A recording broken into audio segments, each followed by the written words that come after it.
Lekai angang mayam telanga pai bedu ubada idis yai kai lere ka pai sei khoiso Jakin ai ti pai ning de nangi lebi ge Leon nangdi Leon ai su pai ning de Jakin okay aduti lao Jakin lusing laga dukan dagi ice cream amamam sare idis ki kai amalere lekai angang mayam na su hore makhoi ohum na kai lekhibadu Makoidagi sahi ani hen hanba angang amana Oi laphoi phaibo ohum noibu telanga ga pai sagadro he iroi namthiba sor phau namthiba wanga kanu khara ahal oizarasu Zeki di khautak jajai aduna khuma idu Zeki ni khangladuna kemta hairaktre ahum du telanga du pai minai idisna pai ani du ni yengi security duna hana wangna pai bire aduga idisna muk pai bini Lampak pai hoba ahal gaina makhoi gi telanga du kakthatre tatkibaduda idis mapanda centure idis datumba aigi kat piro ngasai iroi herambagi sauning baduda tan jare na tomba na ngai nang kanano haidi nang karambano ipang pangje idis ai idis ne adu harapududa tomba na ngamnani khanduna kinthindale Pikliba ngang nina nahi taba khangaude Uful maraktu dagi hawatlaga Idis kappaga mayumda selai Madu ubada security na Idis kaidawra Idis na Datumbada aiki kaipiwa haibagi pura ine Ligona pakatuna Idis pu magi puritu loktuklaga nahi du taitokpi Ligona Nabra Idis na Ligona Hida hapu silo Security du yauna imung zangai Marcina Aima kaiduna rage Madam telanga pai bani Mina kakrena idisna mapanda tomba haiba ngangduda piu haira mane Audagi purukla mane Aisu kastok du mande na tanarudre As ama lairaga lurabatu ba Kaidu boy piu haira no misa thoinang ba Paris Mamasi hidak tebigi Lao lao Tomna Haima kaidawre Marcina sanada abemda wari singdu lire ngahak leraga kangsi khingai sanana Haima mapanda kaidawra sano kangsi yam khingida imung mi amata thoklude ngahak leraga leikai gi miyam haunaduna sana hoida lai nupi thora o sanjau paiba kana kana leige sana taraduna thore Haima Kundale Kaidawba yaurage Kundalai may hauna saubada masadasu asawbana henkibana wangangbada ni Nasu yai mado Puthoro Hajuma puthoro Haima Amta taptha kwase Phajana ne wari sanasi kaidawrage Kundalai kappe Chesia Aigi su tombado Nasuna ne thang na makhuta lela medana hospital pukhakre I thokpa hemani khibana ne isudo gyan dakhidre bobo ki tomba Sanana ha Zek ibema abem is karam na tawrisibo kunale isu tomba gi asang makhudi makne ise sina puthoksake sida phatrasune Delhi da pusi Aikoi isu yai mado Adamna tawrusona thadokhiba nate Angang ni kaisu khangba nate Tomba na isu idista kina thila enna nahi taraga halae Adusu aikoi wafangnage khande Karomdagi thokibano khanghaudre ne aiso Jacop su Tom su loina wari tare Hospital da satuna Tomba gi phibam yengsile Kaisu thidokpa tawdre Luribadi Sandhya Sangna Fau Marang Taubada Zeki Halaktri Haiba Kauri Mayamdu Mayai Kada Hospital Satuba Jacop ka Abem ka halakpagi wari sanare Tom Pare Kaisu thidokpa tawdraba natro Leona tapna Da Aikoi yai ngasaidagi halaktri Wahidu tabada Mayamdu loina ngai Imung sinthungna Jackson Masa yai mabu koithiti Phangdraduna Mapanda security ani du galoina na Kanagi imungi mi phawa yauna lekai satuna imthong khudingi hangi adubu ude khangti ngakta hainare pungsu numidangi taruk hele Marcina Himagi yai Nangbu kadai de leibage Marcy masabu kauraga sorok tu de kapse mahi Zeki kawe adubu taba kauba leitre section khudakta police ta report tawre sum thinginnarak pududa pakhatpa sum hele police na mafam khuding sai thokre nimitu sakasana da ngai kapana loire Leo gi idiskadi mayai kaduda angang nina punna tumkre mayai kaduda pulap adum phammaga leire Leo na madau tom da ngate idisna sanada ngate Leo phukogale Leo Jackie Tom isu doiba kaidoroge Leo Aikhoi Jackie leibam khangi mangda uyi aigi isada phawre pikraba Leo na tumuraga tarang chatkhe hairapududa mayamdu tingag yengaga lei madau tonggi makutu singlaga Leo laodo Jackie manak chase Tomsu upai leita masugi mataududa amukka hena mapukni nungsirakduna mapi tarae adu ubada mahi amukap narakle kapna Leo na puba maikaida loina ine yumdu lainum hutlaga makhada sauna leibanina makhagi stair da loina kumtharae khwaidagi luba makhada yore Leo tu asiki ka sida leena aigi dream da urame Leo gi wahaiduda amukka hena thawai sakladuna Jacop na Leo bu kolaga kappi Naugi thoiba toklo hayeng na police na pora ani ye lo tumurase mayamdu kappi section amtangai ko mayamdu tumina leini aduga Leo na hairiba kadu Jacop ki special room ni kanamta sangdabaduni Jackson na number 2 namlaga lock tu hangi Jackson na kanna lawi Yaima mayamdu thongduda loina paisinare Bapa mathangdagi khulai yaudabida tawrage ngasigidi thangna yalure sorry noi tumura ado ai nga kongphu tamkhige hu ya hu nongma Jackson na Jackie bu ningai tawi haiduna poraga kasu sengbada madi thonggi kotu simpha pusilau bazani phaibok oibaga moi masen karen khara leinabada Leona Jackie makhada lei haidu masada phawbana mayamda hairambani abemna yaima nang sidiba ko Marcina yambo masi boarding da thamgrase Jackson aduna pharni thamgrase anthokna singkremi picture mana code number ga si pharamni haidi id mangda phau mangnuti masi ngang sidiba ai masi ga ngang si ubadana aina tawkhiba mangau thikhiba langi khotkiba mayamdo loi phagi tare asini Jackie ngamoiso Marcina hey ngamdaba yaroi nang senabadana thawai lanba mi yaudore senabiyo haide ai pakhang phajare Jackson hey masin si yengune khuppaksina loi mi thajanbadana thibung thiringa loi pai thorni nang abemna hai heide ne nangbo angangda phajana haibiu ne Jackie Aikoi papa se phattaba wangangi very bad mayamdu Jackie de nate punna boarding na thamkhrise hainare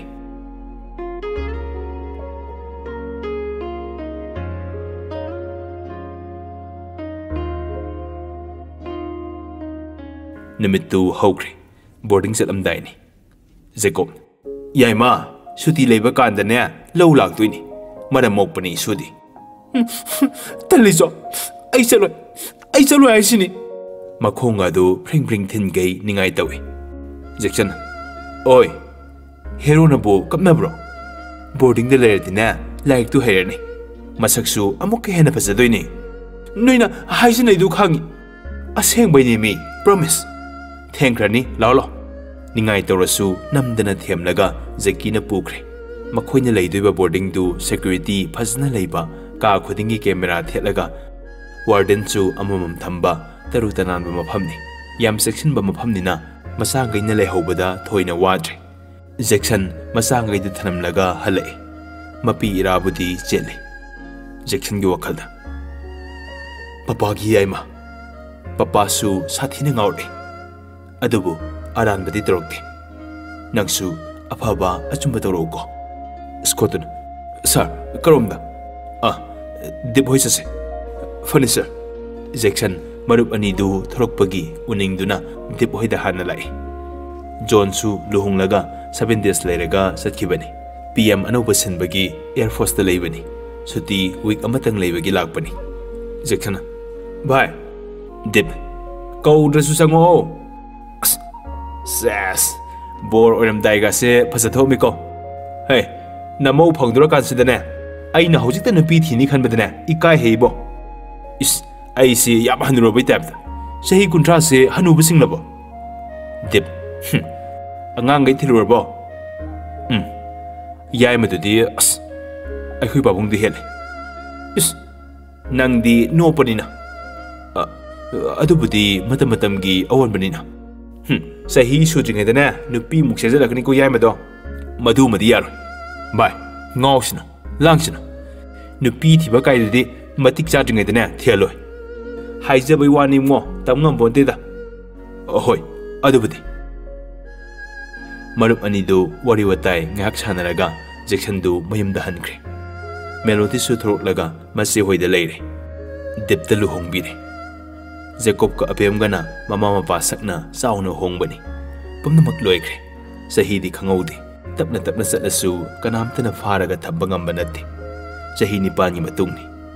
hero ꯑꯍꯨꯝꯗꯨ class 9ꯒꯤ exam ꯂꯣꯏꯕꯒꯤ ꯃꯌꯨꯝꯗ ꯊꯣꯔꯛꯄ ꯃꯇꯝꯅꯤ ꯃꯥꯔꯁꯤꯅ ꯍꯩꯃ ꯀꯗꯥꯏꯗ ꯑꯃꯨꯛ ꯆꯠꯈ꯭ꯔꯒꯦ ꯌꯥꯏꯃꯗꯨꯕꯣ Leo ꯅꯪ ꯎꯍꯧꯕ꯭ꯔꯣ ꯃꯃꯥꯁꯦ ꯑꯩ ꯈꯪꯍꯧꯗ꯭ꯔꯦ ꯍꯦꯛ ꯊꯣꯔꯛꯄꯒꯅꯦ ꯆꯠꯇꯣꯏꯗ ꯇꯧ ꯂꯩ ꯃꯁꯤ ꯑꯉꯥꯡꯁꯤꯗꯤꯕ ꯐꯔꯦ ꯐꯔꯦ ꯃꯃꯥꯁꯤ ꯆꯥꯛ ꯂꯣꯏꯔꯕꯅꯤꯀꯣ ꯆꯥꯔꯗꯕꯅꯤ ꯅꯣꯏꯗꯧ ꯍꯦꯛ ꯂꯥꯛꯄꯒꯀꯣ ꯂꯤꯑꯣꯅ ꯍꯣꯏ ꯃꯥꯁꯤ ꯂꯤꯑꯣꯒ ꯏꯗꯤꯁꯀꯗꯤ ꯂꯥꯏꯔꯤꯛ ꯄꯥꯔꯤ ꯐꯣꯟ ꯑꯃꯃꯝꯗꯤ ꯃꯄꯥꯕꯨꯡꯅ ꯂꯩꯗꯨꯅ ꯄꯥꯏꯍꯜꯂꯤ ꯂꯤꯑꯣꯒꯤ ꯅꯝꯕꯔꯗ ꯃꯦꯁꯦꯖ ꯑꯃ ꯂꯥꯛꯏ ꯍꯥꯏ ꯂꯤꯑꯣ ꯀꯩꯗꯧꯔꯤꯒꯦ ꯂꯤꯑꯣꯅ ꯔꯤꯄ꯭ꯂꯥꯏ ꯀꯅꯥ ꯑꯩꯅꯦ ꯃꯤꯜꯀꯤꯅꯦ ꯑꯣ ꯂꯥꯏꯔꯤꯛ ꯇꯧꯔꯝꯕꯅꯦ ꯁꯦꯁ ꯃꯤ ꯃꯆꯥꯗꯤ ꯂꯥꯏꯔꯤꯛꯇ ꯄꯥ ꯂꯩꯀꯣ ꯂꯤꯑꯣꯅ ꯅꯪꯁꯨ ꯄꯥꯎ ꯃꯤꯜꯀꯤꯅ ꯇꯜꯂꯦ ꯄꯥꯅꯤꯡꯗꯦ ꯂꯤꯑꯣ ꯐꯅ ꯏꯪ ꯇꯞꯄꯤ ꯒ꯭ꯌꯥꯟ ꯇꯥꯕ ꯑꯉꯥꯡ ꯑꯣꯏꯖꯔꯁꯨ ꯅꯨꯡꯇꯤꯒꯤ ꯅꯨꯄꯤꯗꯨꯅ ꯃꯦꯁꯦꯖ ꯊꯥꯔꯛꯄꯗ ꯃꯥꯁꯨ ꯑꯗꯨꯝ ꯏꯆꯝ ꯆꯝꯅ ꯔꯤꯄ꯭ꯂꯥꯏ ꯄꯤ ꯅꯨꯄꯤꯒ ꯅꯨꯄꯥꯒꯕꯨ ꯀ꯭ꯂꯣꯁ ꯑꯣꯏꯔꯗꯤ ꯑꯉꯥꯡ ꯑꯣꯏꯔꯣ ꯑꯍꯜ ꯑꯣꯏꯔꯣ ꯊꯃꯣꯏꯗ ꯐꯤꯂꯤꯡ ꯑꯃꯗꯤ ꯐꯥꯎꯔꯛꯄ ꯍꯥꯏꯕꯁꯤ ꯃꯍꯧꯁꯥꯅꯤ ꯅꯨꯡꯇꯤꯒꯤ ꯃꯦꯁꯦꯖ ꯑꯃ ꯊꯥꯅꯔꯛꯄꯗꯒꯤ ꯐꯣꯟꯗ ꯋꯥꯔꯤ ꯇꯣꯏꯅ ꯁꯥꯟꯅꯔꯛꯏ ꯂꯤꯑꯣ ꯅꯨꯡꯁꯤꯕ ꯀꯔꯤꯅꯣ ꯇꯞꯅ ꯇꯞꯅ ꯈꯪꯂꯛꯏ ꯖꯦꯀꯤ ꯈꯛꯇꯅꯤ ꯕꯥꯏꯛ ꯂꯩꯕ ꯑꯅꯤꯗꯨꯗꯤ ꯂꯩꯕꯤꯌꯣꯁꯨ ꯍꯥꯏꯗꯦ ꯑꯗꯨꯕꯨ ꯉꯁꯤꯗꯤ ꯂꯤꯑꯣꯗꯨ ꯗꯦꯠ ꯆꯠꯇꯣꯏꯅꯤꯅ ꯕꯥꯏꯛꯇꯨ ꯀꯃꯥꯏꯅ ꯂꯧꯁꯤꯒꯦ ꯈꯜꯂꯤ ꯂꯤꯑꯣꯅ ꯇꯞꯅ ꯌꯥꯏ ꯅꯪ ꯕꯥꯏꯛꯇꯨꯝꯗ ꯋꯥꯏꯒꯦ ꯖꯦꯀꯤꯅ ꯅꯄꯥ ꯇꯧꯒꯦ ꯍꯥꯏꯕ꯭ꯔꯣ ꯄ꯭ꯂꯤꯖ ꯑꯩ ꯄꯣꯠ ꯑꯝꯇ ꯂꯩꯔꯨꯒꯦꯕ ꯀꯨꯏꯔꯣꯏꯕ ꯀꯨꯏꯔꯛꯂꯗꯤꯅꯦ ꯅꯨꯡꯉꯥꯏꯔꯣꯏꯍꯦ ꯁꯦꯀꯤ ꯊꯦꯡꯛꯁ ꯕ꯭ꯔꯣ ꯂꯤꯑꯣ ꯃꯤꯜꯀꯤꯒ ꯑꯍꯥꯟꯕ ꯎꯅꯗꯣꯏꯅꯤ ꯁ꯭ꯀꯨꯜꯗ ꯅꯨꯡꯇꯤꯒꯤ ꯎꯅꯔꯁꯨ